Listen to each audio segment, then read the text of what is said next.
Hey, dump nuts. It's arch enemy to the Hero Movie Podcast and prolific racist Dr. Dan Dew. And when I'm not seething with impotent rage, I'm trying to stop the Hero Movie Podcast from existing. And the best way to do that is to keep people from contributing to patreon.com/HMP. Now, I warned you, poop holes, not to go to patreon.com/HMP and donate, but you didn't listen, did you? I told you that if you donated, you get your own Dr. Dan Dew nickname, and you still do it anyway. And you know who didn't listen? Eric Freeman didn't listen, and now Eric Freeman will forever be known as Jack in the Jackbox. Eat it, nerd! rocketFace didn't listen again because he actually donated more money to these flaming bags of human guano, and rocketFace already has a nickname. It's rocketFace. What is wrong with you, HM sheep? I'm Dr. Dan Dew. I'm made out of rattlesnake hide. I'm the arch nemesis to the Hero Movie Podcast, for God's sake. I'm the spokesman for the advancement of child abuse. How many times do I need to say it? For the love of our Dark Lord Satan, stop contributing to the Hero Movie Podcast by going to patreon.com/HMP.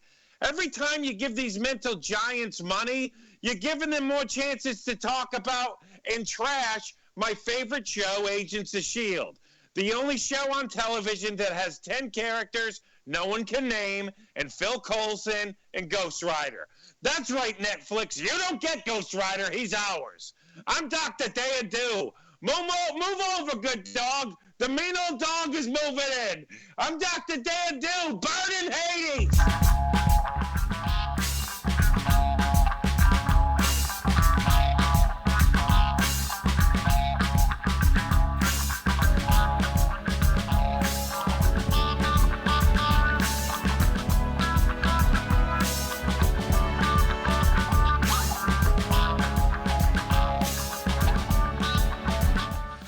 Ladies and gentlemen, welcome to Hero Movie Podcast, your greatest source for superhero movie discussion in the multiverse. I am your host, Adam Portrais, and I'm joined yet again by Sean Keenan. Heidi thinks you look a little damp around the edges. And, of course, Bruce Leslie. I'm a prickly pear. Can you dig it? Oh, we can dig it, baby. And according to our downloads, you guys are digging it too, man. We are going to be talking about Luke Cage, man. Last week, we did the first 7 episodes.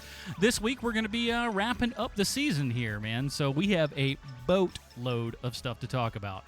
And, of course, with New York Comic Con happening this weekend, there was a lot of other stuff that's been going on, man. We finally got an Iron Fist teaser trailer and everything, which was pretty cool. Yes. And we've got some more Defenders news, man. They got all the Defenders up on stage and everything. And apparently Sigourney Weaver is going to be the villain in the Defenders.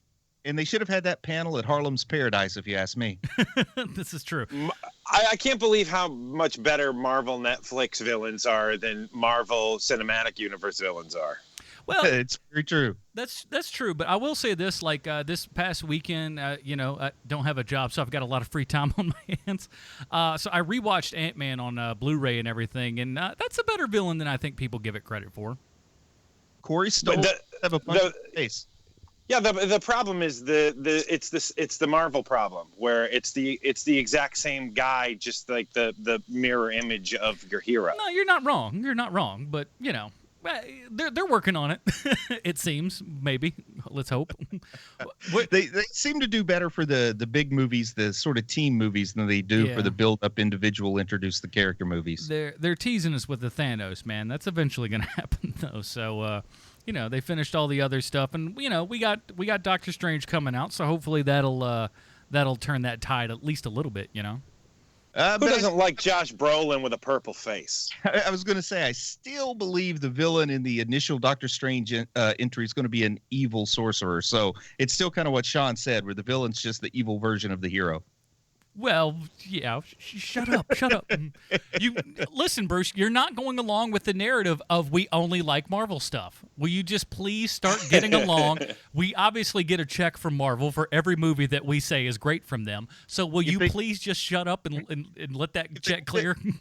If they want to change up the format, throw us a curveball, they should have Paste Pot Pete be the bad guy in Doctor Strange. Stilt Man. Yeah, Stilt Man. Who's to say? You know, I can't. Are we actually getting banged for that for being Marvel centric? Sometimes maybe the world is Marvel centric right now because they're putting out much better products. Come on, fellas. That's we get free butter on our popcorn at Regal Cinemas for that. Free. It's free. Did you guys happen to see, speaking of kind of news and stuff, did you see the little Zack Snyder sizzle reel that kind of came out? I did not. Oh, no. Check it out. No, so I was busy working on my own big budget stuff. Well, la-dee-da. So Zack Snyder put out big budget stuff. He means a shoe collection. That's true. He polishes them up and everything. You are not wrong, my friend. You are not wrong. Let's not get into that because we will go down a hole. Sean, I got a homework assignment for you. It's on Netflix. It's a documentary called Sneakerheads. I think. Ooh, I love it. Guess what I'm going to be watching when we're done. It's really well done, very interesting, and right down your alley, man. But no, so there's a lot of good stuff coming and everything. But yeah, so we'll be talking about all those stuffs as they come up. So keep that in mind. But yeah, the kind of sizzle reel that Zack Snyder put out for the Justice League movie and everything, it looked pretty cool. You know, Jason Momoa's, you know, screaming and stuff. I think he's going to be good, man. I love that Dothraki guy. I don't know. Like, I mean, God bless him. I think he's an amazing specimen. I don't know how great of an actor he is. I've seen him in a lot of things. I don't know that I've seen a ton of acting from him yet. I hope this movie proves me wrong and he makes me cry for you know, all the fishes. make me cry for the fishes and everything. But you know what doesn't make me cry, you guys? Our good friends over at Patreon who and beyond, because we got some new stuff here. Like we said, our executive producer for this month is our great Michael Podgorski. You know, that guy right there. First of all, the name is just brilliant. He told me that he did get his Patreon exclusive shirt and everything. The Kingpin has a posse, and if you haven't gotten that, you can just go to our Patreon store TeePublic store and just look up H&P. You'll see it. But what a great last name to yell out when you're drinking. Podgorski! Oh, Podgorski! Not again, Podgorski. But he's a great guy, man, and you know, he gave us that he's like our top executive producer this month, and but he PayPal'd that to us and everything, and we appreciate that. Co-executive producers of this show, though, we can't leave those people out. Jim Beverly, the good old Matt Schnapp, who was actually on our Facebook Live just recently, because I did a little thing just before the show and all that kind of good stuff. And, of course, Holly, executive associate executive producers this show are going to be, of course, Betafu, Eric Freeman, Göran, Kämpe, Khalil Dimachkie, and, of course, the aforementioned rocketFace. Those guys have given $5 or more there. And, of course, the producers, Mike Estep, epilonious, Marlin Goble, and Louis Longshadow, who Louis Longshadow also, I think, very long time listener to that guy. But, you know, we appreciate everybody going out to patreon.com/HMP or dropping us via PayPal or anything else like that. We really appreciate that. Just so you guys know and everything, you know, I'm still don't have a job yet. I've got one that might be on the way, but who knows? You know. Oh, that's good news. I hope so, man. I hope things work out. But if not, you know, I need help making rent. But just so you guys know, we operate on a value for value model here. So if you can support us, you know, throw down whatever you think it's worth, man. So if you went to, like, for example, right, you go to a movie theater, say you take your significant other and everything, you're dropping at least $20 for 2 tickets, large popcorn, 2 drinks. That's another $30 if you live in a city where you got to pay parking. You know, these things start to add up, you know, and that's for what, 2 hours of mediocre entertainment. H&P, man, we get you at least 4 hours of content every month here. And all that we do is, you know, if you feel like, you know, you get any value out of this show and everything, patreon.com/HMP.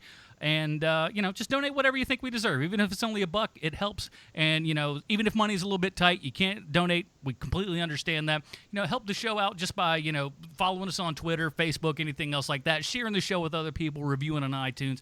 Just helps get the show out to other people, and we really appreciate that. Links for all that stuff can be found. And a list of the producers, of course, can be found in all the show notes and everything that we'll be getting you guys and stuff. So we really, really appreciate that.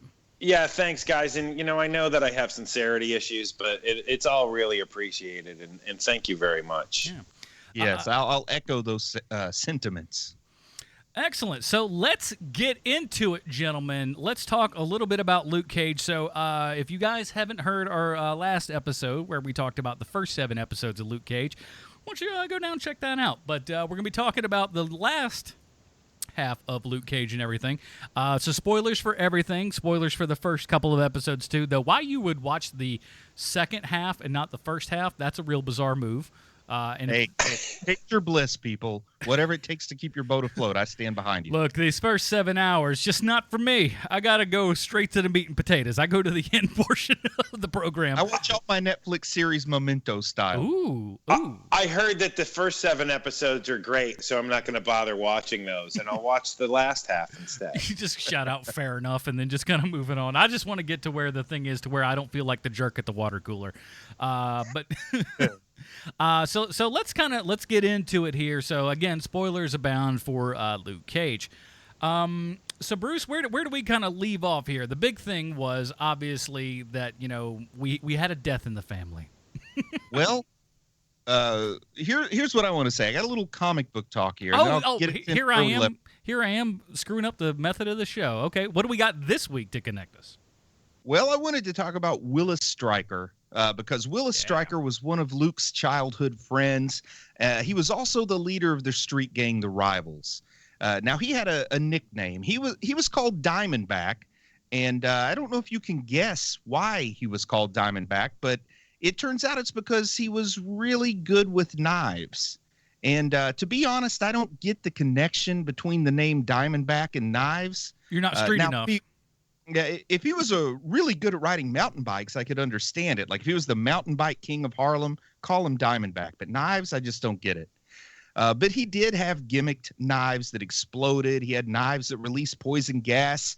He had knives, I think, that could hypnotize people. He was kind of like the penguin and his umbrellas, except he was named after a rattlesnake instead of a flightless Antarctic bird. And he uses actual weapons instead of devices designed to keep raindrops and occasionally the sun's rays off of your head. So I guess I'm saying Diamondback is probably way better than the penguin.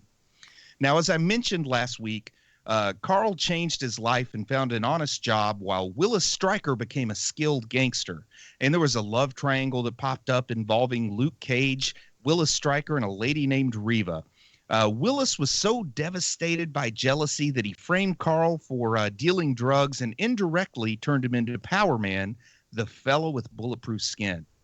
Now, the people that the drugs actually belonged to went looking for them. And in the process, they killed Reva, making Willis indirectly responsible for Reva's death. So it's probably fair to say that these guys didn't really like each other very much at this point. Now, when Luke managed to bust out of the big house, he was looking to settle the score with Diamondback. So Diamondback had his inventor, Gadget Man, and is there really any better name for an inventor than Gadget Man? This guy was born for late-night infomercials. But anyway, Gadget Man created new gimmicked switchblades specially to deal with Luke Cage and his bulletproof skin. And Willis Stryker went on to kidnap Claire Temple, a young lady Luke was kind of fond of at the time. Now, Luke tracked him down, and Diamondback battled Cage. And, of course, Cage was hoping to clear his name. However, during the fight, Diamondback fell through a skylight and is blown up by one of his own trick switchblades, which is why I make sure all of my trick switchblades always have the safety on. When Diamondback died, all hope of proving Luke's innocence died with him, so Luke was destined to spend his life as a fugitive from the law while simultaneously fighting crime. Pretty much Michael Knight, only without a car that sounds like Mr. Feeney to talk to. Now, sadly, there's no Michael Knight in the pages of Luke Cage, but the Hoff's most famous character does have a sister named Misty that shows up. Well, technically, she's not his biological sister, but in the Leslie verse, they were both adopted by the same kindly Native American family deep in the Black Hills of Dakota next door to Rocket Raccoon. Now, strongly influenced by the blaxploitation and kung fu crazes of the 1970s, Misty Knight was Luke Cage and Iron Fist rolled into one and topped with a glorious afro. Now, unlike Iron Fist, Misty's fist was actually made of iron, or titanium at least. You see, in addition to being a beautiful woman of color with rapier-like wit and top-notch detective skills who was as bad as the day is long, she also had a nifty robotic right arm. Misty was seriously injured preventing a bomb attack when she was a police officer with the NYPD, and her right arm was amputated. Rather than take a desk job, she resigned from the police force, but she remained in touch with longtime partner on the force, Raphael Scarf. Now, her life started anew when Tony Stark provided her with a bionic arm, which endowed her with superhuman strength. Now, why did Tony give her a robot arm? Well, I'm not certain, but Misty is fine, and Tony is always a fan of fine women. But it wasn't Iron Man that would win Misty's heart. It was another iron-named superhero. Sometimes it's just written in the stars that a woman with an iron arm is eventually going to knock boots, among other things, with a guy named Iron Fist. Though technically Misty's arm is some space-age alloy, and Danny's fist isn't iron, it's magic, but I guess Magic Fist just didn't have the same ring to it. And unfortunately, Fistor for Masters of the Universe was already in a relationship with Richie Rich's maid, Robota. But will Misty find her true love, Danny Rand, on Netflix? I guess we'll have to wait a year or so to find out. Not too awful long, man. Coming out in March, but then again, my guess is their paths are going to cross much later. Yeah. I'm thinking Colleen Wing's going to be in the Netflix series, so maybe Misty will meet Danny in Defenders or something. Yeah. So, Bruce, I got a question for you. Is Claire Temple the name of the night nurse in comic books? Claire, here's the way I describe it. Claire Temple is a night nurse, but not the night nurse, because Linda Carter is the night nurse, which is an easy name to remember because I'm a Wonder Woman fan and it just always seemed weird to me. But the night nurse is Linda Carter. Claire Temple is basically her black doppelganger that does all the same stuff. But at the time she was created, I think the editors were more comfortable with a love interest of color for Luke Cage rather than Linda Carter. Hold on. You telling me there could be two Rosario Dawsons in this world? I am on board. Thank you, sweet Jesus. I would love it if they actually cast Linda Carter as Linda Carter, the night nurse for Defenders. She's like the mentor that Claire Temple reveals taught her how to be a really good nurse. Here's the thing, I think Linda Carter is going to be a little busy working on the Wonder Woman movie. Well, she's also the president in Supergirl on the CW this season. What? Huh. Yeah. And Wonder Woman's already done shooting, so she's fine there. She got time. She can do this. She's got to cover all those bases. But she's a lot busier than she has been for the last 25 years. That's for sure. Yeah. And she still looks wonderful, man. I've seen the pictures. She does. She looks great, man. But it's like a whole, it's the East Coast West Coast rap battle again, to where it's just like, hey, man, if you're on DC side, you can't go to Marvel side, and so I don't know that's. Yeah, I guess so. They did turn J. Jonah Jameson into Jim Gordon, right? That's true. Scab!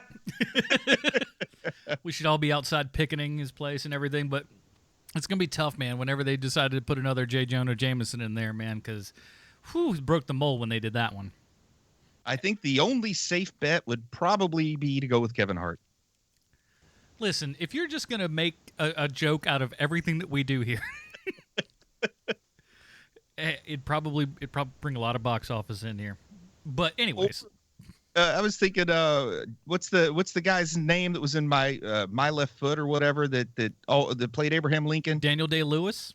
Yeah, he'd be a good J. Jonah Jameson. He's already down with the three name, you know. The day Daniel Day-Lewis is in a Marvel anything, just put me down for just drive me off to the nut house, because I will have lost it. I think the best recasting of J. Jonah Jameson is that cigar smoking baby from Who Framed Roger Rabbit. Ooh, oh, that would be good.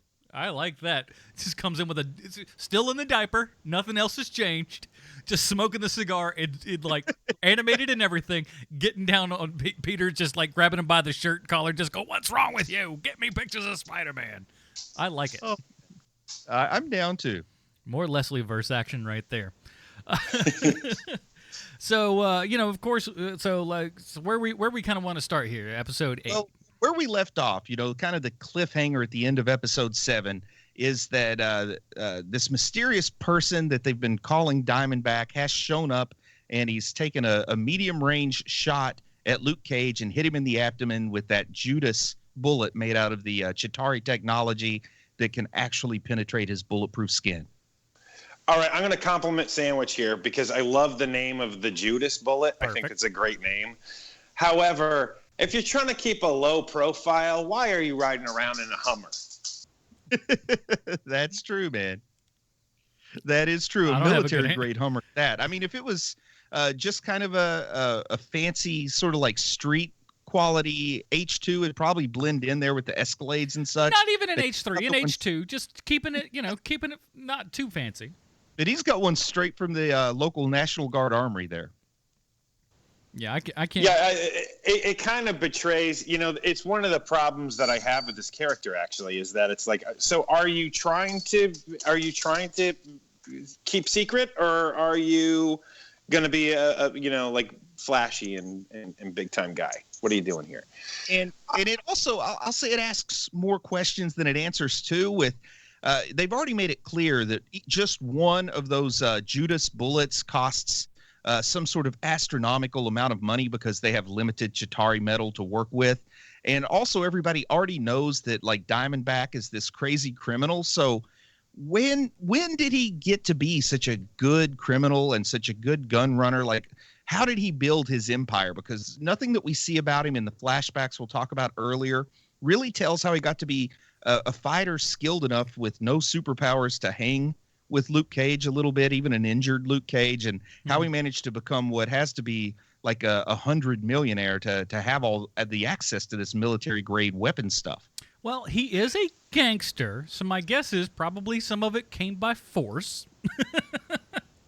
Well, and that's my other question to dude. this is that they try to make everything so realistic with all the Netflix shows, but in reality, why are you going to go to work for this guy if there is a 50-50 chance that he's going to murder you anyway? Yeah, and Cottonmouth, is it Marsha Ali? I can't remember his first name. Yeah. I apologize for that. But Cottonmouth really plays it like a guy who keeps his cards close to his chest, who's cold and calculating. But the first thing we really hear out of Willis's mouth is he's over the top, best hammy acting, quoting lines from Warriors. Like this guy, you got to work your way up no matter how violent you are. So you think the first day shows up with nothing but a couple $100 worth of weapons trying to climb that ladder, that his sheer lunacy gets him killed before lunchtime. Well, I totally agree with you. And, so it felt like they were trying to split the middle with this character, because you have to decide whether or not he is going to be, the cold, calculating guy, or the guy who's flashy and, flips out all the time. And they try to do both with this character. And for me, this is where things start to lose its shine on Luke Cage, is this character specifically. And with his psychotic personality, I kind of wondered if they were trying to make him just a touch of like a street Joker. Well, I think that they did, or at the very least, the actor was going for that, which is fine. That is a totally fine choice to make, but there needs to be some sort of backup on that. Like when Joker is involved in anything, in any project ever, he's insane. First and foremost, that character is insane, and you can't tell with this character whether he is or not. Like, what is he? If you're going to make him bipolar, that's cool too. But you've got to show your work with that kind of thing, and they're really not doing it with this character, which sucks because for 7 episodes, this show is so terrific, and I could not get enough of it. And then almost immediately when they switch to the bigger, badder guy, it's less than it was originally. Not only that, the tone is just it's an abrupt juxtaposition. It's a sharp tonal shift. It's jarring. I like it. And I normally like the over the top crazy characters. It's just that tonal shift that happened. I think I would have almost liked it better if they'd reversed this, where Willis was the bad guy in the first half of the season, then he went down and Cottonmouth showed up, and we say, okay, now there's a real threat for Luke to deal with. Well, Cottonmouth is such a complex character. You see where he comes from. You see his rise to power. that actor is so amazing. And they really put in the work with that character, and that same treatment is not done with Diamondback. You know, you never know. Maybe we'll find out more about his backstory in future installments in the Luke Cage Netflix series. But I would like some explanation. Like, he was a relatively normal, if violent-natured guy, and let's say he worked for one of those like Blackwater private security firms over in the Middle East during the conflict there. And that's where he started to make money and get some of his knowledge, some of his contacts, and then maybe a little bit of PTSD after that experience. He goes full on lunatic while Luke's in prison. And that's what turns him into this formidable gun runner and mercenary that we see in the show. Well, he clearly has some sort of military training, you know, in the writing, but we don't see any of that. Yeah, that's what I'm saying, is there's that big gap. And I don't know, maybe they want him to be a mystery because, you know, that's kind of, once again, going back to that comparison to the Joker, one of the most compelling things about the Joker is we don't quite know how the heck all this happened. And maybe that's what they're going for with Willis, but I still find myself a little unsatisfied with the introduction of Willis, and then you just go with it and enjoy it for what it is as the show goes on. Yeah, I think we talked a little bit about it last week, and I think overall, while I don't mind the character and don't mind kind of what he did with it and everything, you're not wrong. Is that this does feel like when we start from where we're starting with this from episode 8 on, it really does seem like another show, and in this, it almost feels like they kind of perhaps, I could be wrong, but perhaps got a little bit comfortable with how well things went in Daredevil, because Daredevil had its full first season run and everything, and what we had mentioned when we reviewed the shows previously is that come Daredevil season 2, the show itself is warming up a little bit more and more to be a little bit more comic booky, right? And it feels natural. With this, it almost feels like this should have maybe been the whole Diamondback thing be season 2 of Luke Cage. Now, obviously, there's only X amount of time that they can really do stuff, and I know that they kind of want to tell as much of a story as they possibly can, but it might have done better to where we could have, you know, the same kind of experience that we did have with Cottonmouth, to where we had that backstory, we had that kind of interaction going on. Though I love the fact of Cottonmouth getting killed, because that was such a curveball that I was not expecting to happen. It was a bold move, man. So I got to give him credit for the cojones it took for that one. That's the biggest thing, is like I can forgive what they kind of some of the missteps that they had with Diamondback, because Cottonmouth stuff was so good and just really like, oh well, this is going to be the guy that we follow throughout the entire season here. Sure thing. And then halfway through, boom, he's gone. Like I've always said, that kind of brings the ire up for everybody, man, because oh no, something might happen. You know, any of these people are disposable, which I don't. And they did set it up pretty nice in the first 7 episodes, where hey, there's a guy behind the scenes that we don't even see. We haven't even seen him yet. Yeah, that was pretty good. He was this force name, and I expected the reveal to just have maybe a little more gravity. I mean, he just goes at it. I expected a little buildup of this character rather than the first time we meet him. He shoots Luke with that potentially lethal bullet. Yeah, and the nice part is that I love the reveal of the bullet and everything and what we know. Now, I'm going to take a quick sojourn out here before we kind of dive back in. Lady friend of mine, she was watching Luke Cage and everything, and she had a very interesting question. I feel that Bruce may be the only person who may know the answer to this. So she goes, okay, so Luke Cage, she doesn't know anything from comics. She goes, all right, so Luke Cage got bulletproof skin and everything. He's doing all the fighting. You see the one guy punch him in the face. His hand cripples up and everything. But yet there is a point where Luke Cage gets hit in the family jewels and has a problem with that. What say you, Bruce, as to why that happens? The medical term is jiggly nuggets, not family jewels. Fair enough. Yeah, we got chowder buckets and jiggly nuggets over here. Chowder buckets and jiggly nuggets. Well, there you go, kids.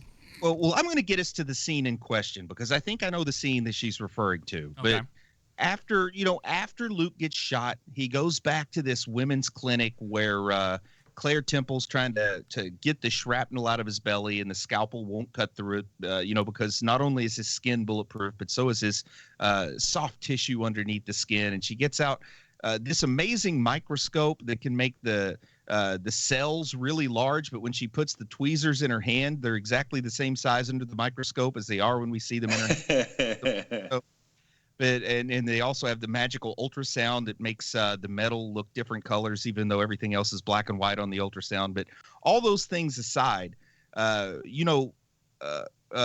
Misty shows up at the women's clinic, and then eventually so does Diamondback. He shows up at the women's clinic, and Luke gets out of the clinic. And go ahead. I've got to ask a question about this because it makes me crazy when I was watching it. So he's in, she's working on him. She's trying to get the shrapnel out of his sternum, and she tries to give him an anesthetic, and he says no. Right? He goes, no anesthetic, and she says, why not? And he goes, because I can't be compromised. What does that even mean? Well, the only kind of anesthetic that she could give him, I mean, you can't inject local like with lidocaine. Because we saw that in Jessica Jones. They tried to start an IV and it just broke. You can't get the needle through his skin. So I would imagine she'd have to give him some kind of gas or an inhalant so he'd be unconscious. And he's worried if somebody shows up to attack and he's unconscious, what's he going to do? Exactly. That's how I took it, is like he's got to have his wits about him just in case some stuff goes down. And he's hardcore. So, because the women's clinic, I don't know that they had a lot there, but she could have said, here, chug this jug of Listerine and at least the pain won't be so bad. But then he's got, Listerine breath through the rest of the movie. So guys, I've got to point this out. See, everybody, this is what happens, is that not only am I on Hero Movie Podcast, but I'm also a fan. But the point I'm trying to get to, and we can go over in more detail the stuff that happens there in the clinic, but Willis goes into this theater next door, and Luke chases him over to the theater, and then in a fight there's a scene where it looks like Willis kicks him in the aforementioned jiggly nuggets, and Luke bends over in pain. So I watched that a couple times because I had read that question on Facebook, and he's kicking him to that wound in his lower abdomen. He's not kicking him in the jiggle nuggets because they've already shown when he hits him in the stomach with the brass rod on the site where he's already been injured by the Judas bullet, it hurts. When he punches him there where the Judas bullet hit him, it hurts. So that kick in the shadows kind of looked like a lower body kick that I think psychologically we would assume is to the baby maker, but instead it was to that wound, which is pretty, it's down a little bit lower than his belly button. So that's an easy mistake to make where the kick's going. But I think that's what we're supposed to believe, is he kicked him in that wound, and that's what doubled him over. Boom. Asia, you have your answer, my dear. Boom. Because that is the theme. He continues to attack that wound because that's the only place where he seems to feel pain. Yeah. Now, let me ask you this. I mean, it may be skipping ahead just a touch here, but we get to the, well, I guess we'll discuss. Remind me to talk about these several different things that we don't see when we finally get those out. Okay. The bullets. Sure. All right, who are you talking to right now? Are you just talking out loud? Whomever, whenever we get to that point. We're not there yet. We're not the farm. I want to back to the clinic for a minute. Well, before we get to the clinic, a couple things are going on at the same time. But this waitress, Candace, goes to the police station and makes a statement, which we know is obviously false, that she saw Luke Cage commit the murder. And then she also opens up and lets Misty Knight know that she remembers seeing her and Luke that first time they met, talking out on the sidewalk, and she can connect those dots, if you catch my drift. So that gets Misty a little irked, and she goes to the clinic. And when Diamondback takes Misty's gun away from her, and he has her out in the alleyway, and he's getting ready to shoot her in the head, and then he says, you're slowing me down, baby. I'll come back to hurt you later. And then he hits her in the back of the head. Was hitting her in the head, knocking her unconscious, really any quicker than just shooting her and running over to that theater? No, it was not. But again, this is the problem with this show now, is that such great care is taken in the first half of the show, and the back half of the show, it seems like there's some shortcuts taken, and it's a little comic booky, and which is fine. I don't mind when things are comic booky, but just be consistent. Especially with Willis being a lunatic. But I also wondered if that was supposed to convince me that Willis really didn't want to kill anybody but Luke. But later in the show, we find that that's not the case. He has no trouble killing other people. So I wasn't sure what the point of that was. But when he does run into the movie theater, I looked really hard and I couldn't see the name of the theater. Could you guys pick up a name on that movie theater at all? Not to my recollection. No, but what a gorgeous backdrop. Man, that thing was gorgeous. In my mind, there's a famous theater that Luke Cage used as a base of operations in the early comics called the Gem Theater. And you should definitely know about this, Sean. But I think that if there's a set dresser or a production designer who is a fan of Luke Cage, that somewhere there's like something that says, "Welcome to the Gem Theater." You know what I mean? There's got to be some reference to that being the Gem Theater, I would think. I think that on purpose there's no name behind it because they probably weren't able to clear the name. Yeah, but that's fun, man. That's a fun thought to think. At least in my mind, it'll always be the Gem Theater. So say we all. And they do have. What do you think of the fight we get when the injured Luke Cage goes into the theater and I feel like Willis is doing better than he should be doing in this fight. Even though Luke is hurt, he's really pretty talented here in this battle with Luke Cage. Well, I know I've been taking massive dumps all over the back half of the show. I actually really like this fight. I think that what they're trying to show you is that it's character development through fight choreography, and what they're basically trying to show you is that yes, Willis is not nearly the powerhouse that Luke Cage is, but he is. He has military training. He is an intelligent person through fighting. Whether it's him being clever or him being actually intelligent. I don't know, but I think it was a really smart move having him in the balcony and almost having him like when he first is talking to Luke, that when you're introduced to him in the theater, that he's almost like like the God voice. It's pretty cool. And I do love it that the way the fight starts, particularly when you compare this to all the fighting that we've seen in Daredevil season 1 and 2, which is so masterfully choreographed, and it's made to really be, I guess, aesthetically pleasing. And this starts off with Luke just basically bull rushing one of the columns supporting the balcony and bringing the balcony down. And Luke is all brute force. They really communicate a difference in the character of Daredevil and Luke Cage. By the way, Luke doesn't get too concerned about the fancy moves, Well, that's interesting you should say that, because I was talking to my girlfriend and Lindsay brought up a pretty interesting fact that, the fighting styles of all three of these Netflix heroes are so vastly different, because Jessica Jones has a different fighting style than Daredevil and then Luke Cage. And it really shows you the difference between how they go about, taking care of their villains. And, more so with Jessica Jones and Luke Cage, because there's, a superhero element to it that, they're taking as much punishment as the people that they're fighting. And it's just a really interesting idea where, hey, look, they're all brawlers, but they all go about it in a different way. And it's so interesting watching it, because I went backwards to watch some of Jessica Jones, because when we were talking about it last week, it was clear that there wasn't a lot that I was remembering about Jessica Jones. I was like, oh, that's right, she's in that. I forgot. Oh, that's right, that guy is in that, that kind of thing. And when you're watching the style of the show, of all three shows, like the shooting style of these shows is very similar, and it has a similar tone, all three shows. Mm-hmm. However, the narrative of all of these shows is so vastly different. They're doing such a great job.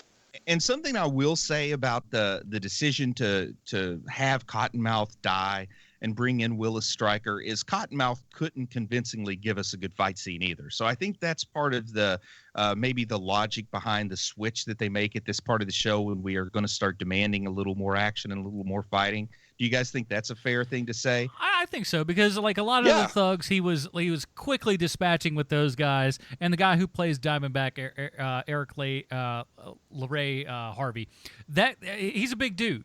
So and like, also, you know, I think it's nice too, because up to this point, all the fighting we've seen has really just been Luke Cage unchallenged, brutalizing people without a lot of choreography involved.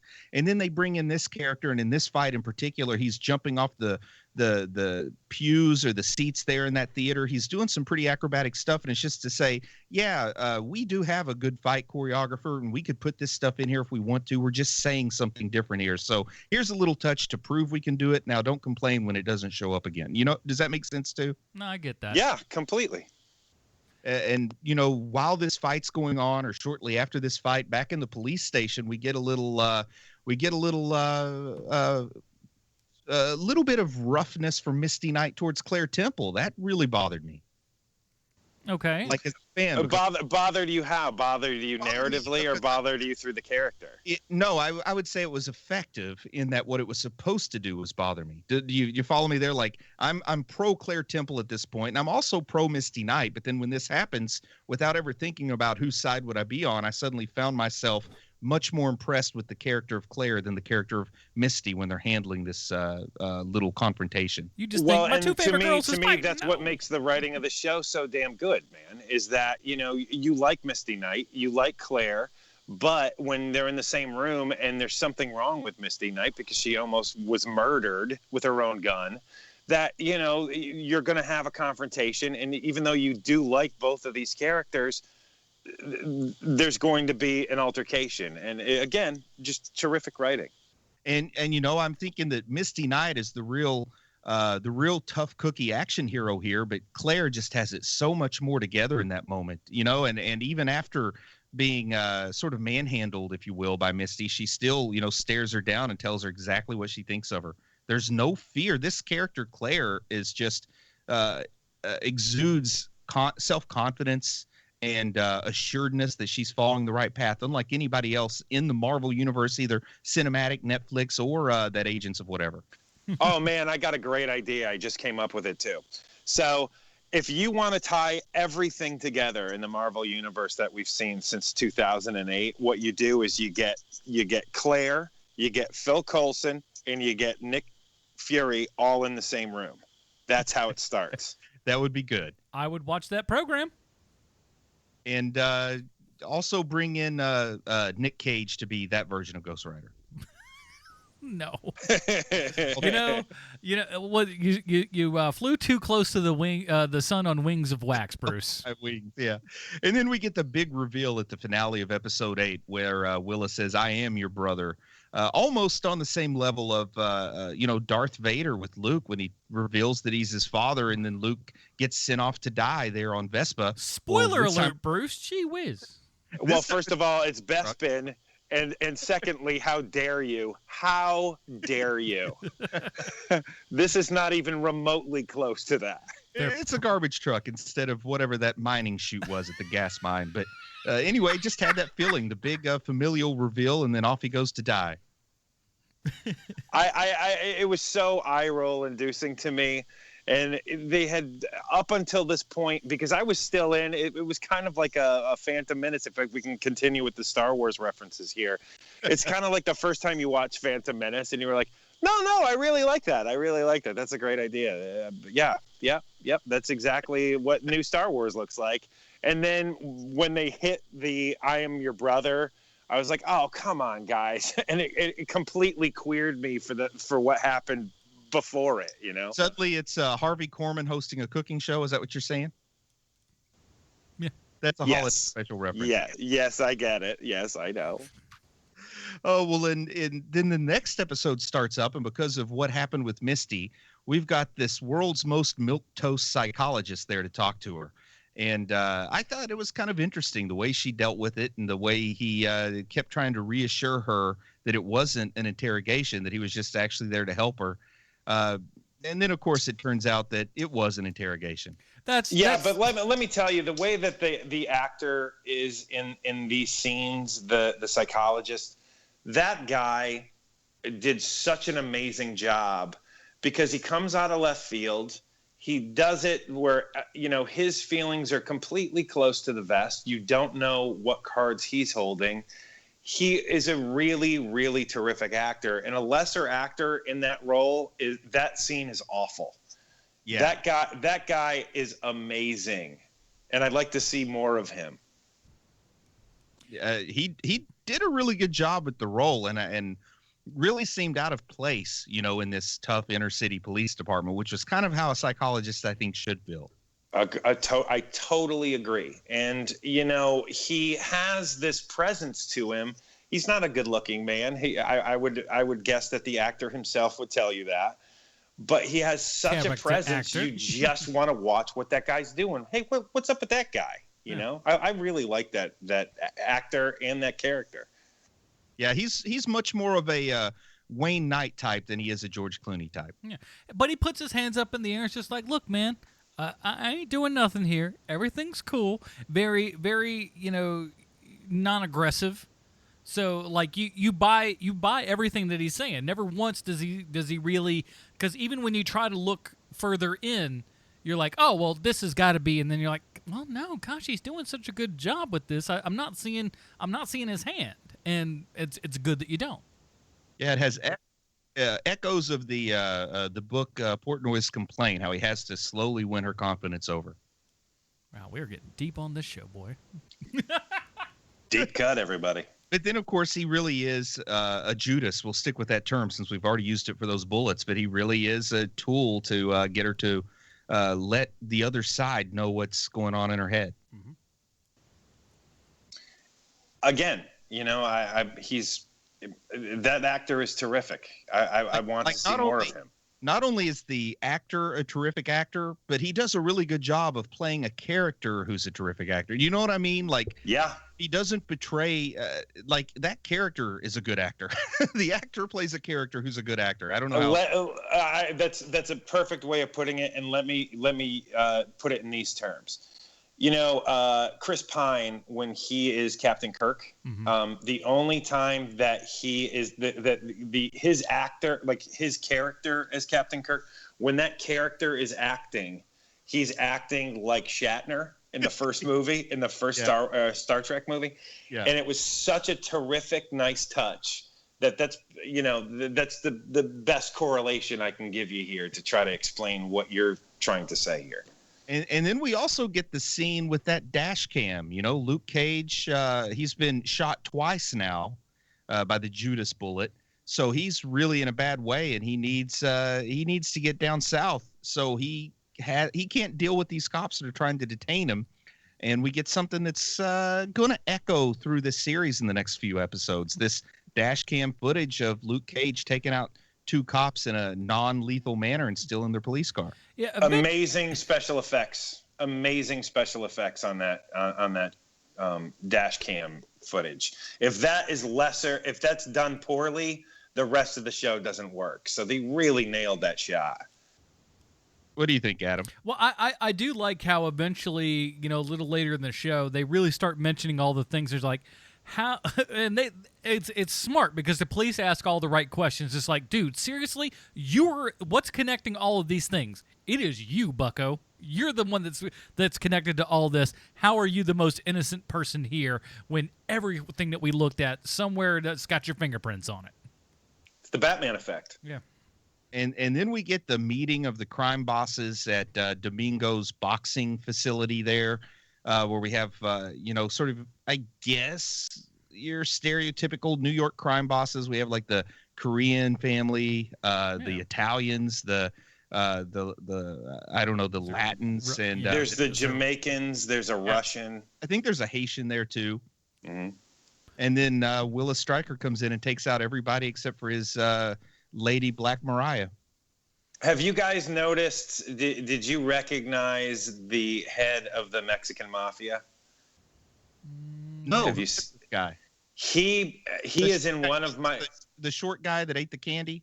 Yes, he is one of my. He's in one of my favorite movies of all time, Get Shorty, and he is a child in Get Shorty. He's like probably 15 years old. He is. I love that actor, and he's great in this too. Again, another great casting choice by the people at Netflix/Marvel. Plus, I mean, he is a person who I think is probably below average height. So to make him like a tough crime boss was a nice touch. You know, when he's going nose to nose with Cottonmouth, who I think's probably not a super tall guy in the first place. You know, he's way down lower, but he has all the confidence and power in that confrontation. I like that guy. Me too. But it's sort of the inverse Dark Knight, where the Joker comes in and kills one crime boss to make a point to the rest. Well, this guy kills the rest to make a point to one. To me, that's the move that you make. But don't you think also that was probably a conversation that they had in the writer's room? Look, we can't kill just one guy. They did that in Dark Knight. Well, in the Dark Knight, they used a pencil. Here, we'll use a fountain pen. We're just going to straight up kill. If he walked in and said, want to see a magic trick, I would have loved it. No, well, he walks in and just goes, how would you like to observe my prestidigitation? That's... Yeah. That would have been good too, man. I'd have taken that. But he makes a lot of people disappear for sure. Yes, he does, man. And of course, the only thing he wants to do is consolidate power behind Mariah, because that means Luke has really no one to go after, criminal speaking, but Mariah, and that's going to bring him straight into the clutches of Willis there, who, as we said before, had revealed that he was the illegitimate half-brother of Luke Cage that Carl Lucas never knew about or whatever. Mm-hmm. I roll.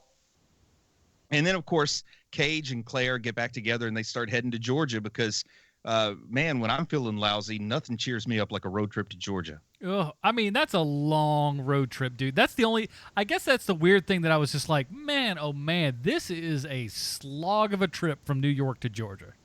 Yeah, but of course, time flies when you're riddled with bullets and in agony. Oh, my gosh. I'm just sitting there. I could not imagine just being Claire going, will you please just shut up? Oh, I've been shot by a Judas bullet. Oh, it hurts so bad. I'm dropping you to the only guy who knows anything about it. Shut your face. Have you guys ever taken a long road trip when you're hungover? It is absolutely torturous brutality. And then, so I can only imagine what it's like when you're dealing with a serious grave injury, just how much worse you feel every bump in the road. God, it's got to be awful. Oh, man, I've taken a transatlantic flight very hungover, and that's probably a similar sensation. It's awful. I had a road trip from Georgia to North Carolina with an ex-wife, so that's enough. You win. You win, Adam. That was. Let me tell you, that was torture. It's like, oh, really? You don't realize you're playing the same 4 songs over and over for 5 hours? Okay. Hopefully, it was at least Hanson. I would have enjoyed Hanson. Just saying. Oh, man. But they go down to Georgia to find this Noah Burstein, the doctor who did the original prison experiments. And he's missing the data from the experiment, but they have this thumb drive that they give to him. And I'm pretty sure that thumb drive is what Luke was after in Jessica Jones, right? It is, although the drive is a different drive, I noticed. Well, I blame that on the prop master. Yeah, me too. Which they needed a higher quality swingman to take him from one series to the next. Well, I'll tell you this, though. if memory serves, though, the majority of the art people are the same for all of these Netflix shows. Well, look, I know this firsthand, is that it's the same production designer and it's the same art director, but it's not the same crew. They're not hiring the same crew from show to show. And somewhere there was a person that noticed that the thumb drives were different, and then their superior said, it's not like an experienced set dresser is going to watch this and talk about it on the internet. Yeah, that's true. What are the odds of that happening? Slim to none. Oh, but he gets the data, and then he starts doing his work again. Meanwhile, this is the kicker, and this is where the show's making a little bit of a statement on some grander current events, because part of Willis's grand scheme, at least selling Mariah on his scheme to kill Luke Cage, is that the money to be made is by convincing the police department they have to have these special Judas bullets, these bullets from the Chitauri technology, and they're going to make all their money by creating the fear and then selling the bullets. And then somebody observes, but everything that gets made ends up on the streets. And that's, like an argument I've heard before about things like armor piercing bullets, that were designed for military applications. The next thing you know, they are referred to as cop killers on the street. I mean, pretty on the nose statements here. It's so crazy, man, that the people who wrote that into the script are the same people that made Willis Luke's half-brother. It's amazing to me that the people who can come up with that are also the same people who have Willis say, "Can you dig it?" And I'm also sad that I can't take credit for the scene when Shades looks at Diamondback and says, "What you talking about, Willis?" Oh, why did I know? That sounds like something I would have really recommended and people would have thrown me out of the store for. That does feel like a Leslie fastball for sure. Didn't you have a quick set visit up there at least one day?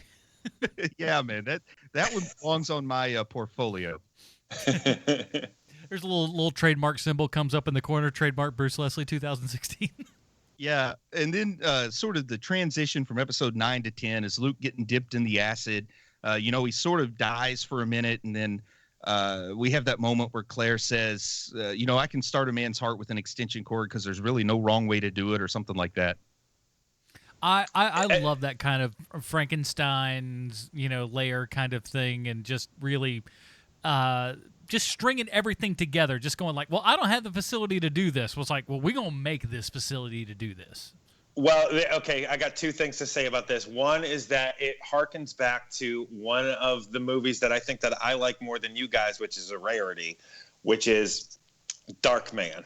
It reminded me of Darkman, so I absolutely loved it. But the second thing is that it's my favorite moment in all of Luke Cage, the entire series, right after he wakes up from the bath and Claire starts talking to him. And in a lesser show, this is exactly what would have happened. She starts talking to Luke Cage, and Luke Cage turns to her and he goes, "Who are you?" Gives it a 3 Mississippi and starts laughing. Yeah, that's good. That was a good scene, man. That was It is my favorite. It is my favorite moment of the entire series, because a worse show, that he would have had brain loss and he would have his memories wiped out, and for the next 2.5 episodes, you're dealing with him not knowing who anyone is. Yeah, or I have gone full on Superman 2 and had him lose his powers completely for a couple of episodes, and I didn't even think of that. God, that would have been awful. We're the only people that lament when an awful thing doesn't happen.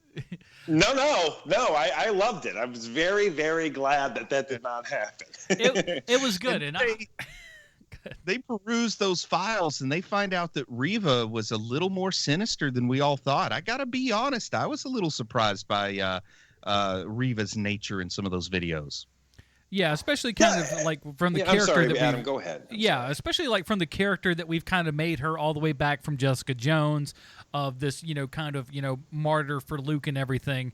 It reveals a little bit more about the character, and at the same time, you're just like, ooh, I kind of don't even really want to know that sort of stuff, which I thought was pretty powerful. And it's a smart move too, because they kind of used Riva as sort of his heart, like even though he does some questionable things, that Riva is like his like, I at least I always have this bit of goodness in me. Yeah. And to take that away, to give him his own license to be good, I think that's some really spot on writing. Also, I think it frees him up to pursue other love interests in the show without some fans having contempt for him, like he should still be holding the flame for his dead perfect wife Riva. I think it does free him up a little bit to pursue romantic interests without having a heavy heart. No, that's a very good point. I like that. But meanwhile, can either of you guys do a good Super Friends narrator impression? Because this is where we could use it. But meanwhile, I can do Ted Knight. Go ahead. Do a meanwhile back in Meanwhile at the Hall of Justice. Yeah. Meanwhile back in Harlem. But Stryker kills what must be the world's oldest policeman, dressed like Luke Cage. I like that guy. Man, that cop though really, he I thought that could have been a Stan Lee cameo. That's how old that cop looked to me. Like they had the world's oldest cop, and that's who Willis decides to go kill while dressed in a hoodie. Yeah, but it's funny, Bruce, because I just thought this week in real life, where you drive by some cops and you're like, how the hell did this guy pass the physical? And it's the same thing, just on Netflix. We just got to pass it the one time. That's it. But talk about turning public sentiment. When you're going to kill the guy that used to play Mr. Green Jeans on Captain Kangaroo, who's currently a traffic cop, man, that really makes the person look bad, because this is definitely not an intimidating officer. Yeah. Well. And as a result, of course, the police get angry. And I don't know who the actor is that they bring in to play the angriest of the police officers. The guy I'm talking about who says, I don't know about you guys, but in Brooklyn, we look out for our own and all that kind of stuff. They really brought in a good character there to be sort of the force for evil retribution on the police angry force. White cop. Yeah. I'm sure he's done a ton of Law and Order, so he had all that pent up frustration of, when do I get my line? He kind of reminds me of the guy that was the sportscaster on Frasier. Dude, you and me, buddy. That's exactly what I thought. Bulldog, yeah. Bulldog, yeah. Another great, how weeks in a row we're going to some of the widest television ever while talking about Luke Cage. What's the 180 of Luke Cage? Frasier. there are no. You literally cannot pick something that is the polar opposite. But yet that's where we go. I thought the exact same thing. I was just like, is this the cat? No, it's not him. But boy, he could be his brother. And then we get the scene where the teenage boy who used to go into Pop's barbershop, the one that Luke saved from the drive-by shooting, the one whose mom is working her way through law school while being a single mother, he gets beat up by the cops. And then we start to get a real schism in the community at that point, because even Mariah doesn't want to use the cops as her pawns if that's what's going to happen. Again, the same writing staff who puts that into their script is the same writing staff who's writing the main villain this poorly. Carl, come out and play. That guy. Yeah. What you talking about, Willis? But we get this community outcry, in particular after what happened to the teenage boy who was guilty of nothing. And we get some political commentary on current events. And you guys have been a little bit closer to the epicenter of the most recent event than I have. And I don't know, did you guys pick up on that vibe too? Well, here's the thing. This whole thing, the filming of this thing happened shortly thereafter the whole Trayvon Martin incident. Okay, because I didn't know, my timeline's not so good about Ferguson and then some of the events after that. But of course, the Charlotte event, very fresh in all of our minds, I would imagine. But that was definitely, they've made several points of that was definitely on their mind, when writing and filming this thing of those current events. I think that hoodie was an obvious allusion to Trayvon Martin. Right. But it was very much influenced by those events, no doubt. Yeah, and I've got to say that, real life spoilers here, and I'm not going to mention the name of the company, but I had to get a rental car last week, or 2 weeks ago, and they were using the riots as a reason for poor service, even though they had nothing to do with the riots at all. They claimed that a lot of damage was done on their property. Their property was no less than 5 miles away from where the riots happened. So that sort of thing happens in real life all the time. Man, that hurts. It sucks. Yeah. But, they start to allude to this, and then I feel like a little Disney corporate, a little Marvel, that they don't go down that road too far. They just touch it enough so that we know that they know that we know what's going on. But then they kind of, I think, chill out on it more than if, let's say, it was an independent production that Coker was doing on his own. Perhaps. And that's look, man. You know, I think that if you touch on it too hard, you start losing sight of what the reason why you're making the show in the first place. I think that they did a good job. Where look, we're going to mention this. We know this is a problem. Let's move on. Yeah, it felt like it was like of the right measure. It's like to not say anything would have been bad, but to go overboard and have it be a different crux of what we're really looking to do here overall wouldn't have sat well either. I think they hit it just the right amount of like it made you go, it made you think, and then we kind of move on. And they to the crux of what this thing is set out to be, which is a fun, entertaining, comic book. And they also do something that I think was interesting, and I think it was also probably the right thing to do.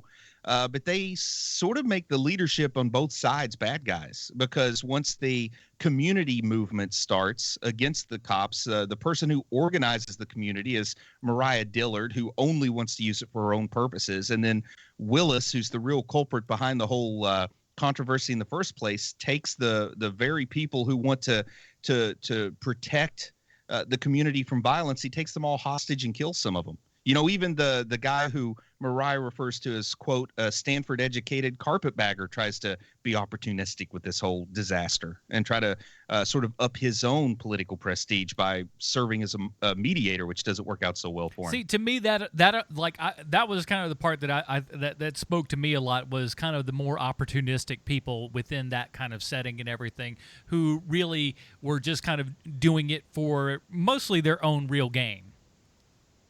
Yes, and that's how episode ends, is with all the community activists being held hostage at Harlem's Paradise and sending out the message. Willis is trying to convince the police that it's Luke Cage who's holding him hostage, and just so happens that Claire is inside Harlem's Paradise because they've made it back from Georgia at this point. And this is like at the end of this episode is when Misty Knight gets shot in the arm. And that's what I'm going to call the introduction to the fake-out movement that we get, because I'm fully expecting Misty Knight to have only one arm by the end of this season here. Yeah, I feel like it's because they almost mention it, and it feels like just kind of a harsh tease to fans of comics, because it's just like, oh, we're going to get to the end, like. You don't even mention, like, later on, like, ooh, my arm still kind of stings a little bit. Hope infection didn't set in or some such nonsense. Give us a little bone, man.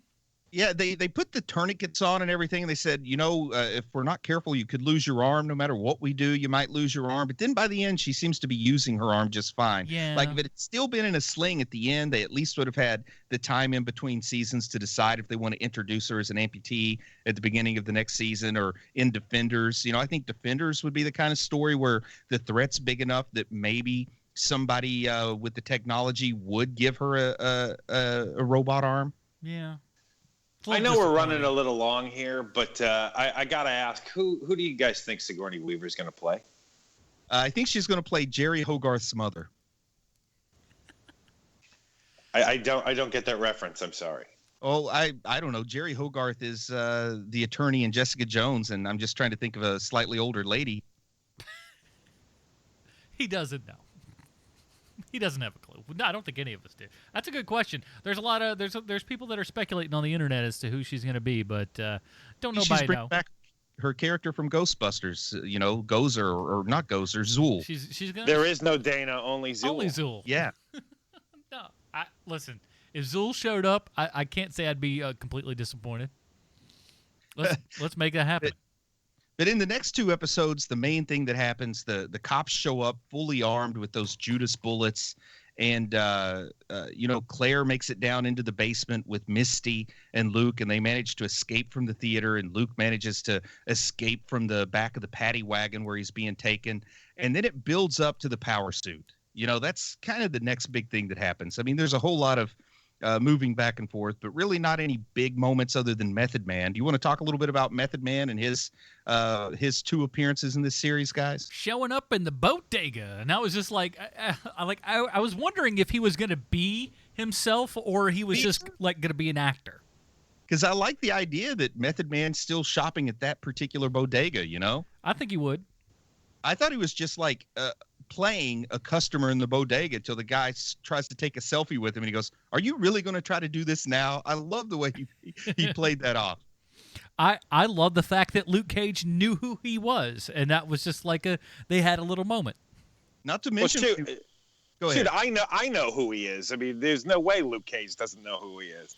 Well, yeah. I mean, obviously, but they gave more time to it than just kind of like "What's up, Method Man? Peace," and then just like just bolted or something. But they gave it like 2 minutes. Not to mention, I love the rhyme he started spitting with Sway there when he was on the radio, and he really seems to be the one that kind of turned the public around on Luke Cage. And next thing you know, everybody's wearing the bullet hole riddled hoodies around Harlem. And here's the thing: give Meth all the credit. That whole song and stuff. That's something that does happen on that show. Sway's been doing that kind of stuff for years, and there was a great album that he put out that was just like a compilation of like all the radio freestyles and stuff put to some other music. This was probably about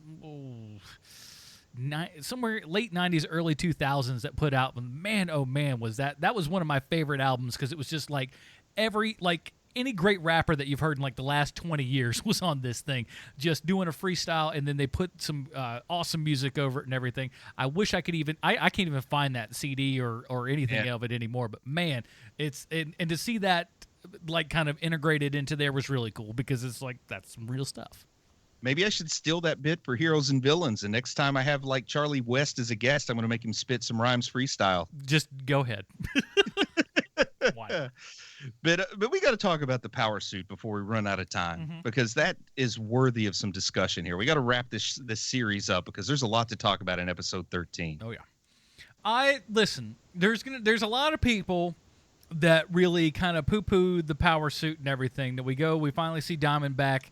I liked how we also had kind of a Pulp Fiction moment beforehand where he kind of just the glowing box opens it up and is just like, and I'm like, ooh, what's inside here? I wonder if we have anything. And I was just like, oh, don't say it's, and it is. And yes, it is silly. Yes, it is comic booky. It's a little over the top, and I'm pulling a Bruce Leslie. That's why I liked it. I think it's entirely consistent with every single thing we've seen from Willis Stryker's character in this series. I'll just put it at that. Well, you're not wrong there. He is a comic book character. And I like everything up until you can actually see him in the suit. And I love it, man, because the design of the suit, this is Diamondback. We've already seen Cottonmouth, and this suit looks like straight up Serpent Society style costume. It's pretty close. You got the you're right. It's so ridiculous. I hate the suit. I hate it. But I also like the whole how the actual kind of transference of energy and everything goes. And, the big giant fight scene and realizing that he has to, rope-a-dope him out here in order to, make sure that he can throw it down. And I love the public fight and everything. I thought that was really cool. I also like the flashback to when they were kids and Carl was being taught how to box by Willis, and Willis is who taught him the rope-a-dope. And I know it's kind of a trope, but I like it that he's using the lesson he learned from his foe to defeat him. Mm-hmm. So you're saying that Willis taught him the rope-a-dope trope? Boom! Nope. Well, good night, everybody. Oh, so what's that Patreon for people to make donations? Patreon.com/HMP. You'll get this every week. Think about the fight itself, other than the rope-a-dope. I mean, sometimes whenever two super powerful people are fighting, it can be really boring. I'll be honest. It's just, and I don't mean just these two, but just in general, whenever you have two indestructible or super powerful versions fighting each other, it becomes hard to make it interesting. No, you're right, man. True. You're absolutely right, because it harkens back to all of the made for direct to video, the VOD stuff that you guys forced me to watch. Those fights are so boring, and I will say this fight was not boring. And I think what really helped was that they were out in the street with the public kind of cheering on the Luke, get him, Luke, kick his butt, Luke, all that kind of stuff. And there were almost little interstitials of people just and their little conversations of things that were going on that gave a little bit more gravity to the proceedings. So, yeah. People screaming out things like, Luke, show them how we do in Harlem, represent, all that kind of stuff. Yeah. Not to mention, it's always fun to see Pop's barbershop get destroyed yet again. Poor guy. He might as well put a fruit stand in there. Pop's fruit stand. I like that. But, you know, like you alluded to, eventually the power system gives out. Luke takes the punishment until he sees, the battery level turn red or whatever, and then gets him with the one big punch, more or less. Yeah, I mean, the only thing that I was just sitting there thinking, I'm like, well, why don't you just go ahead and attack that one thing? But yeah, I was thinking the same thing. I'm like, okay, so he's going to punch that. He's going to punch the, it's the video game style. He's found the weak point. He's going to punch the weak point until the weak point goes, and then he loses his power and he's done. But he's like, well, I'm going to take a licking here first. Yeah, man, it's rope-a-dope. You know, the director's probably a fan of Ali and familiar with the rope-a-dope. I think that was a very conscious decision to use rope-a-dope here. He might have loved that Ali Foreman fight in Zaire. I'll take it. I mean, yeah, but, look, at the end of the day, I'm not complaining about it, but, you know. And any other series ends on this high point with Luke winning the fight, but we've still got half the episode to go, man, which was something else that I thought was unexpected and maybe brave to end it the way they do. But after we've reached our high point of Luke Cage knocking out Stryker, then we still have Candace getting lured out to the bodega where Shades kills her. And, you know, Dillard, Mariah Dillard's been arrested by Misty Knight, but with Candace dead, we see Mariah walk free. And then, you know, everything, we think that the hero has won, but we just start getting bummers thrown in here. And then the bummers really hit bottom when the federal marshals show up to arrest Carl Lucas. What'd you think about that? It's weird, and it is. It's a bummer thing, but, like, it makes sense. Because with so much of the stuff that's gone down, and they mention it many times, it's just like, look, dude, all of this stuff points to you, and even if we can clear your name, fact of the matter is, you're still a guy that should be in jail right now. Not only that, I mean, it's illegal to break out of prison. Even if you were on a tour and they accidentally locked you up and you break out without being let out, now you've committed a crime. You know, it's weird the way the law works, but that's how it works. So even if he is exonerated with that folder full of evidence that Bobby Fish found back at Pops, he's still going to have to deal with the fact that he broke out of prison instead of getting out of there legally. It's kind of messed up, but that's how it goes. That was the biggest problem in The Rock. Oh. that was the biggest problem. That's it. They were just like, oh crud! Now guess what? Everybody here. I was going to say that was the flaw with Ernest Goes to Jail, but I'll go with The Rock. Oh, I love some Ernest Goes to Jail too. Two movies high on my top power, list. Oh yeah. But that's a great hero movie. But anyway, the greatest part about that though is him dressing up as his mother and everything. That's always my favorite Ernest character. Is him just dressing up as his mom. It's so good. And you know the really poorly written, tropey version of this show has Bobby Fish running into the police station with the files. But wait a second. Handing him to one of the marshals who, like, thumbs through it briefly and goes, oh, well, this clears everything up. You're free to go, Mr. Lucas, and walking out because that's not how that happens. Off into the sunset, exactly. But Claire does promise to call a special lawyer. Yeah, and that's the thing, man. And we'll talk about this real quick before we kind of wrap everything up. I did not like and yet still love the fact that we didn't see Jessica Jones. We did not see Matt Murdock. We didn't have any of those because I kind of felt like, oh, wouldn't it be cool if they kind of came and did quick little cameos? But I also really like the fact that they were brave enough not to do it. And, you know, in the Defenders, when they have to get Luke Cage out of prison, I don't think they're going to break him out. I think the Defenders will probably start with the legal proceedings proving that he's innocent. And I would like it if instead of Matt Murdock, it's Foggy who's the lawyer that gets him out, or maybe even Jerry Hogarth, because no matter how good Matt Murdock is at being Daredevil and being the superhero, if season 2 taught me anything, he's not really who you want to be your lawyer. Not like at this time. I think that even though she's kind of a nasty, despicable lady, that Jerry Hogarth is a great lawyer. Like, she'd probably be the one who would be able to get Luke out better than Matt Murdock, who would come in without any sleep and 2 black eyes and a broken leg trying to defend him. And I think Foggy is turning into a really good lawyer from what we saw on season 2 of Daredevil. So I think it'd be cool if they went with one of the other attorneys that we know, or even Foggy's ditzy girlfriend.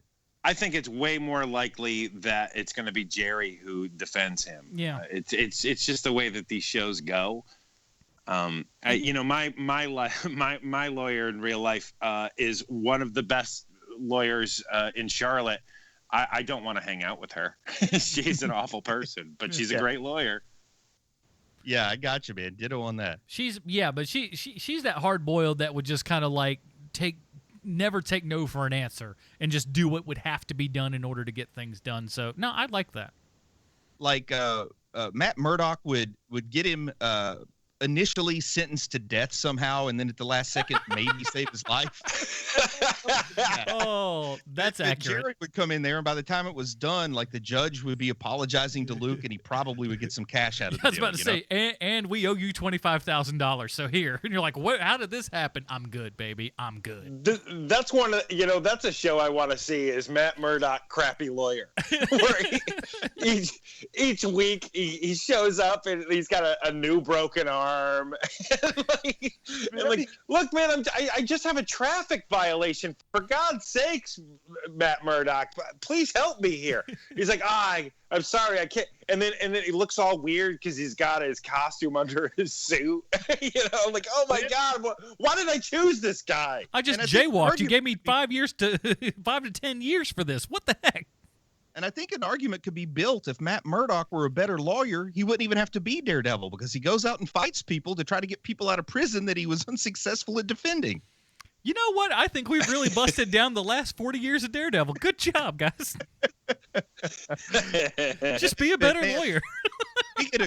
we get an awesome bit of fan service, particularly for some Bronze Age fans like myself, because when Mariah reopens Harlem's Paradise, we see Misty Knight going back in there, and she's dressed up in her club clothes again, and they've finally given her comic book accurate hair just for a moment. Like to me, that was almost as satisfying as the yellow blouse was in the first half of the season. Blouse. But she's got the blown out hair, man. I love it. Yeah, it's good stuff. I mean, again, I think the show hits on so many of the the right iconic stuff, and it didn't leave me wanting for a whole lot. I'll say. And then, at the end, we see Burstein taking away the injured Stryker for us to assume he's going to give him the same kind of Power Man treatment that he gave to Luke Cage.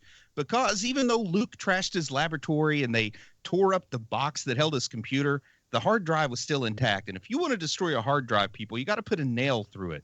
That's the easiest way to do it. And he didn't put that nail through the hard drive. You do that. Am I the only one who watches Mr. Robot? Everybody knows that. Duh. Oh, man. I know that's what we have to do at work whenever we have computers that have healthcare files on them to be HIPAA compliant. We have to put a nail through the hard drive before we can throw away a computer. And he also does fireworks, but that's just because he thinks they're cool. No, I like to reenact Office Space, but I got in trouble for that. Especially with all the rap music right there in the lobby. It's pretty bad. I told him, that printer, that copier over there, it saves everything, every medical record you copy. Let me take it out back. Got a baseball bat, fool. All right. Now, before we get down to reviewing Luke Cage as an entire season, we have to figure out how it relates back to our good friend, Sylvester Stallone. Oh, thank you, Adam. I have a prepared statement. No. David Knox was the underwater camera operator for Luke Cage.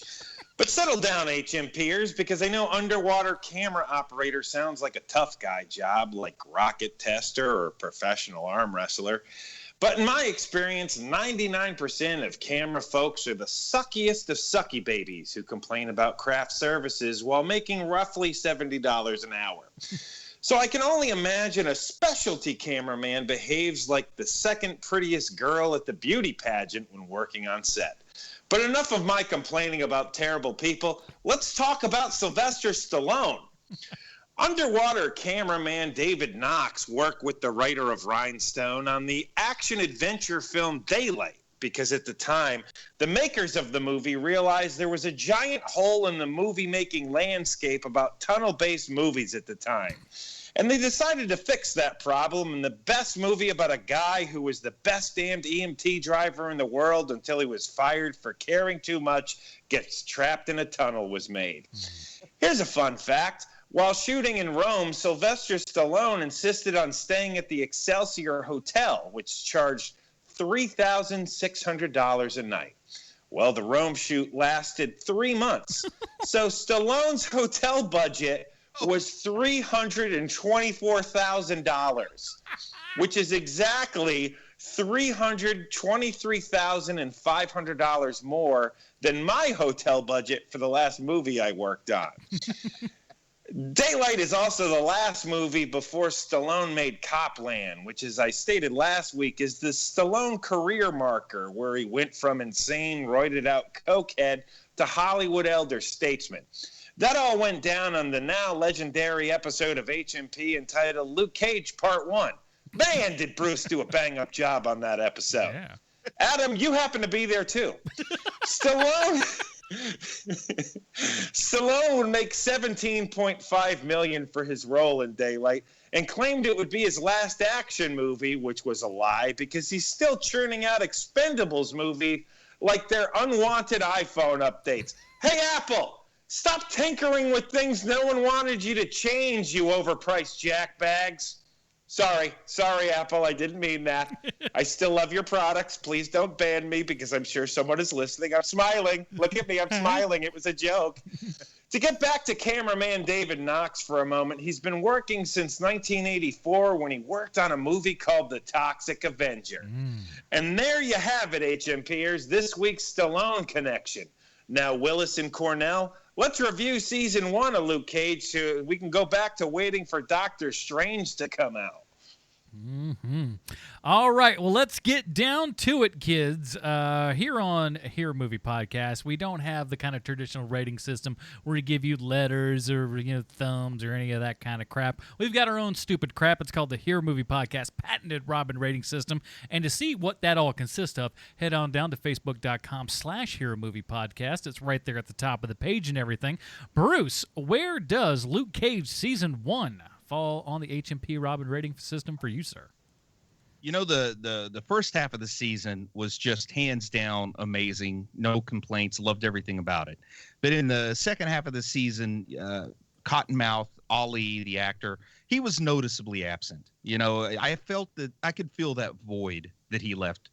Rosario Dawson, though, she was pretty darn awesome. I think she was my favorite part in the second half of the season, so I do want to give credit where credit is due. The season did end on kind of a downer, which I think a lot of people appreciate the artistic merit of ending on a down note, but, you know, I still like the Rocky III ending where the good guy wins. So overall, it was an excellent show, but I'm going to give it a Tim Drake just because I could feel that absence in the second half of Cottonmouth. Very good. And you heard it here for the first time, kids.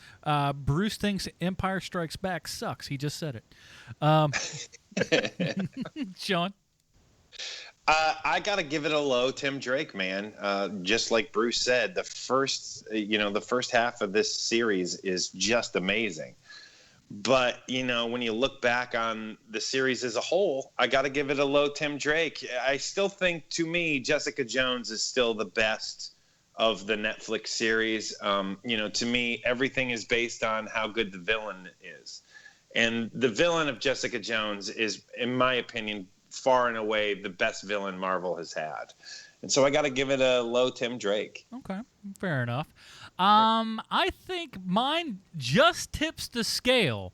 I mean, I was kind of like I was bordering for the longest of times, but ultimately I got to give it up. And while it's a low one, it's still there, and that counts. I'm going to low Dick Grayson on this thing. This was I really, really enjoyed this.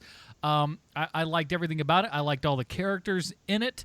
Yes, it does have some of those kind of super comic booky moments, but at the same time, like, you know, seeing that suit made me smile. As stupid and dorky of a thing as it is, as mustache twirly of a villain as he could be at times, I still liked it. I mean, I thought I enjoyed all of it. I think Theo Rossi is like a great kind of a really just kind of understated bad guy.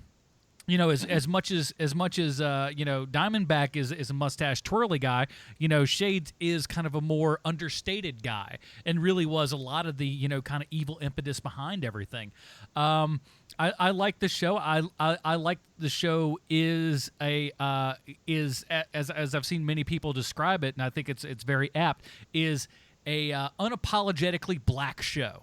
You know, 94+% of this movie is from an African American cast, and it shows we have a lot of fantastic black actors out there, and all you have to do, Hollywood, is cast them in things. This is a giant group of people who all just absolutely bring it in this show. And just, I hope this kind of opens Hollywood's eyes a little bit more to say, hey, we can have just more than, random white guy 37 being in this, kind of, just throwaway part that you could give to anybody. Yeah. Well, I want to ask you something, Sean, because I've come around. Last time we talked about our favorite Netflix series, I think I said that I liked Daredevil season 1 better than Jessica Jones. But since then, I've come around to the point where I agree with you. I think Jessica Jones is the best of the 4 seasons we've gotten so far. But I've got a question. What do you pick between Luke Cage and Daredevil season 1? Where do you fall with that, Sean? Oh, Daredevil set everything up. So I'm always going to have a fondness for that first because they did all the legwork. I'm with you there. And what about Luke Cage versus Daredevil season 2? Oh, Luke Cage. Okay. So it falls about 3 out of 4 for you. Yeah, to me, it's probably, if I'm going to be fair, I would say it's like kind of tied with Daredevil season 2, but that's not a bad thing because all 4 of these seasons are probably the 4 best seasons of comic book television ever made. But I feel like when I say it's tied for my least favorite of the 4, that it sounds like I don't like it when I love it. But I'm trying to give it the perspective because when I say that to people, then I break it down, they understand it's a toss-up between all 4 of the seasons. So it's I totally agree with you. There's been a lot of hammering away at the little nitty-gritty of this series. That is not to say that this is not an amazing show. Yeah. I think that Netflix Marvel is just killing it. It's a full 2 stars at least minimum above that Power Pack pilot we watched. Yes, I agree. Well, it's like saying, hey, you've had 4 fantastic meals, pick them apart and then rank them. I mean, it's tough to do, but you will say like, oh, I like this one a little bit, particularly over this one or the other. Doesn't mean that those other meals weren't fantastic, but at one point or another, you're gonna have to draw a line. Now, here's my question for Adam. I want to see if you're a homer or not. Okay, are you a home team player? What's your favorite between Luke Cage season 1 and Preacher season 1? Ooh, I gotta go. Look, like I said, I just gave Luke Cage Dick Grayson here. I got to go Preacher though because there's so much more going on, and they had such a mountain to climb up, and really had so many opportunities to fail and fail miserably, and they stuck the landing.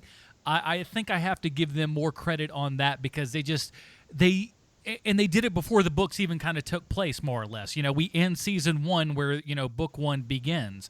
And to be able to take all of that material and give us stuff that we know but don't know at the same time is a much tougher trick to pull off. And can I chime in on this? Sure. Yeah. I think that Preacher is a better show. However, the main character of Luke Cage I like far more than the main character of Preacher. I can see that. So you're saying you like Luke Cage better than Arseface? Yes, that's exactly what I'm saying. You nailed it.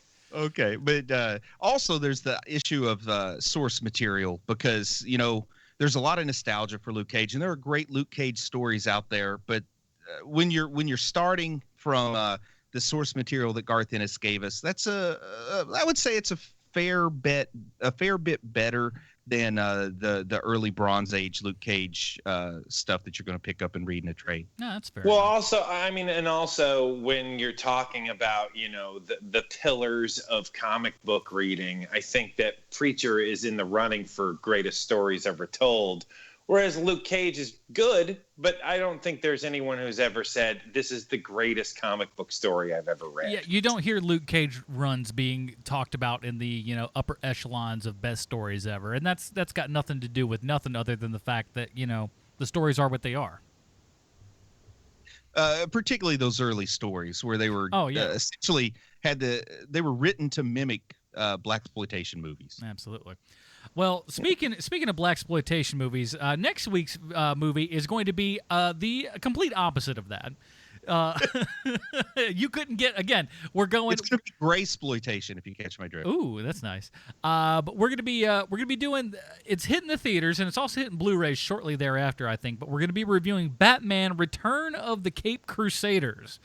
This, of course, is starring Adam West, Burt Ward, and Julie Newmar, but it's all animated because you can't have 80-year-old actors put on those suits anymore. That would just be the Graysploitation. Yeah. Oh my goodness, yeah. So we are exploiting these geriatrics here, and we're putting them in a new animated Batman movie that's going to theaters and DVD and everything, and that's what we're going to be talking about next week. And to see if go ahead. Unlike The Killing Joke, it's one you can take your kids to. Rated PG. It's PG for and get this. So suggestive material, rude humor, and action. Rated PG. So enjoy. So right on. And for a refreshing change, I won't be the one like, why do we have to watch this?